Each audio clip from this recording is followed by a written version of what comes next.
Bom, gente, agora acompanhe comigo a leitura do texto das páginas 12 a 14, que tem como título Se Eu Fosse Sherlock Holmes. Os romances de Conan Doyle me deram o desejo de empreender alguma façanha no gênero das de Sherlock Holmes. Pareceu-me que deles se concluía que tudo estava em prestar atenção aos fatos mínimos. Destes, por uma série de raciocínios lógicos, era sempre possível subir até o autor do crime. Quando acabar a leitura do último dos livros de Conan Doyle, meu amigo Alves Calado teve a oportuna nomeação de delegado auxiliar. Íntimos como éramos, vivendo juntos como vivíamos na mesma pensão, tendo até escritório comum de advocacia, eu lhe tinha várias vezes exposto minhas ideias de detetive. Assim, no próprio dia de sua nomeação, ele me disse: "Eras tu que devias ser nomeado." Mas, acrescentou, desdenhoso das minhas habilidades: "Não apanhavas nem o ladrão que roubasse o obelisco da avenida?" Filo, porém, prometer que, quando houvesse algum crime, eu acompanharia a todas as diligências. Por outro lado, levei-o a chamar a atenção do seu pessoal, para que, tendo notícia de qualquer roubo ou assassinato, não invadisse nem deixasse ninguém invadir o lugar do crime. "Alta polícia científica", disse ele, gracejando. Passei dias esperando por algum acontecimento trágico em que pudesse revelar minha sagacidade. Creio que fiz mais do que esperar. Cheguei a desejar. Uma noite fui convidado por Madame Guimarães para uma pequena reunião familiar. Em geral, o que ela chamava pequenas reuniões eram reuniões de 20 a 30 pessoas da melhor sociedade. Dançava-se, ouvia-se boa música e quase sempre ela exibia algum número curioso.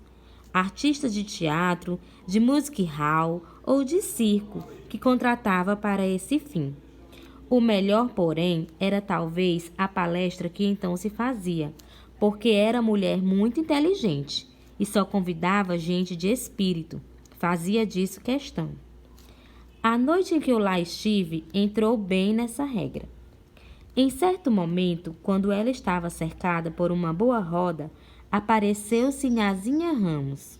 Sinhazinha era sobrinha de Madame Guimarães. Casara-se pouco antes com um médico de grande clínica. Vindo só, todos lhe perguntaram: "Como vai seu marido?" "Tem trabalhado por toda a noite com uma cliente."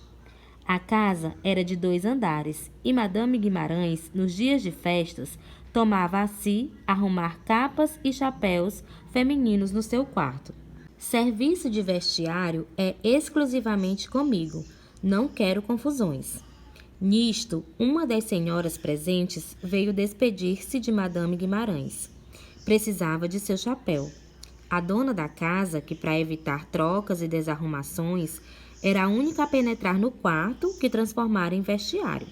Levantou-se e subiu para ir buscar o chapéu da visita que desejava partir.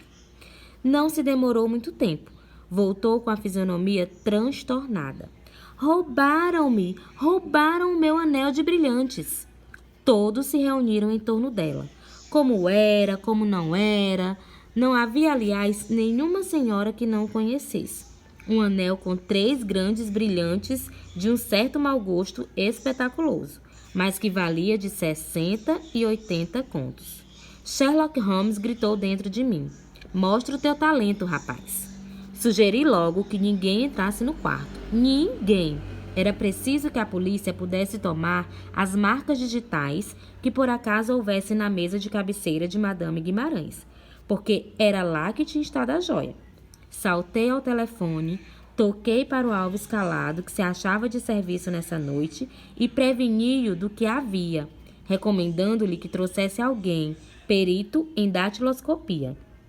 Ele respondeu de lá com a sua troça habitual: "Vais, afinal, entrar em cena com a tua alta polícia científica?"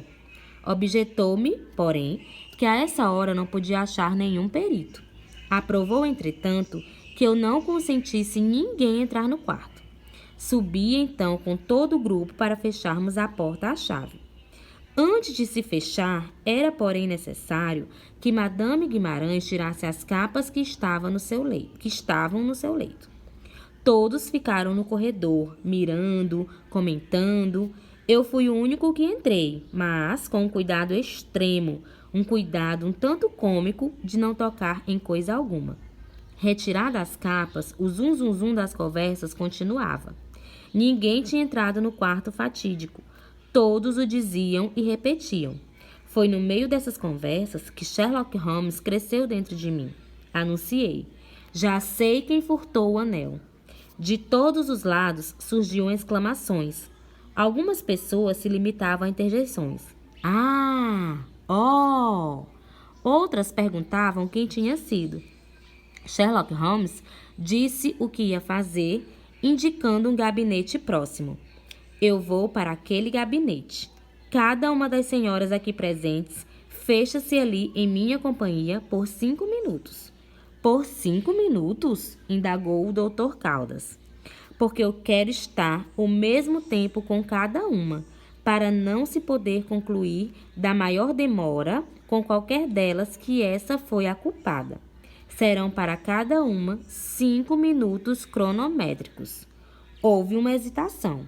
Algumas diziam estar acima de qualquer suspeita. Outras que não se submetiam a nenhum inquérito policial. Venceu, porém, o partido das que diziam: quem não deve, não teme. Eu esperava paciente. Por fim, quando vi que todas estavam resolvidas, lembrei que seria melhor quem fosse saindo, despedir-se e partir. E a cerimônia começou. Cada uma das senhoras esteve trancada comigo justamente os 5 minutos que eu marcara. Quando a última partiu, saiu do gabinete, achei à porta ansiosa Madame Guimarães. Venha comigo, disse-lhe eu. Aproximei-me do telefone, chamei o alvo escalado e disse-lhe que não precisava mais tomar providência alguma, porque o anel fora achado. Voltando-me para Madame Guimarães, entreguei-o então. Ela estava tão nervosa que me abraçou e até beijou freneticamente. Quando, porém, quis saber quem fora a ladra, não me arrancou nem uma palavra. No quarto, ao ver Sinhazinha Ramos entrar, tínhamos tido mais ou menos a seguinte conversa. Eu não vou deitar verdes para colher maduros. Não vou armar cilada alguma. Sei que foi a senhora que tirou a joia de sua tia. Ela ficou lívida. Podia ser medo, podia ser cólera, mas respondeu firmemente. Insolente! É assim que o senhor está fazendo com todas para descobrir a culpada? Está enganada. Com as outras converso apenas. Conto-lhes anedotas. Com a senhora, não. Exijo que me entregue o anel. Mostrei-lhe o relógio para que visse que o tempo estava passando. Note, disse eu, que tenho uma prova. Posso fazer ver a todos. Ela se traiu pedindo. Dê sua palavra de honra que tem essa prova. Dei, mas o meu sorriso lhe mostrou que ela, sem dar por isso, confessara indiretamente o fato. E já, agora, acrescentei, dou-lhe também a minha palavra de honra que nunca ninguém saberá por mim o que fez. Ela tremia toda. Veja que falta 1 minuto. Não chore. Lembre-se de que precisa sair daqui com uma fisionomia jovial. Diga que estivemos falando de modas. Ela tirou a joia do seio, deu-ma e perguntou: qual é a prova? Esta, disse-lhe eu apontando para uma esplêndida rosa-chá que ela trazia. É a única pessoa esta noite que tem aqui uma rosa amarela. Quando foi ao quarto de sua tia, teve a infelicidade de deixar cair 2 pétalas dela. Estão junto da mesa de cabeceira.